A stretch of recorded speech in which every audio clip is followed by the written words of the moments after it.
মুসারে আল্লাহরে জিগাইবানি, আমি গরিব মানুষ, আমি ভালো কিছু কিনতে পারি না, ছেলে মেয়েকে ভালো কিছু খাওয়াইতে পারি না, ভাঙ্গা ঘর, এত গরিব, ভালো করে ঘর বানাইতে পারি না। আল্লাহরে জিগাইবানি কি করলে আমার উন্নতি হবে, ধনী হব, টাকা পয়সা হবে। আল্লাহরে জিগাইবানি।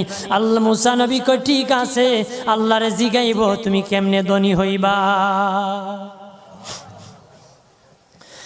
আল্লাহ নবী মুসা নবী তিন রাস্তার মোড়ে যা দেখে একটা লোক বসে আছে, তার দুই হাত নাই, দুই পা নাই, দুই হাত নাই, দুই পা নাই। ওই লোক ডাক দিয়া কয়, মুসা রে, জীবনে কোনোদিন নিজে হাঁটতে পারি নাই, নিজ হাতে খেতে পারি নাই, কেউ খাওয়াইলে খাই, নতুবা উপবাস থাকি, বৃষ্টি আসলে ভিজি, সেখানে আমি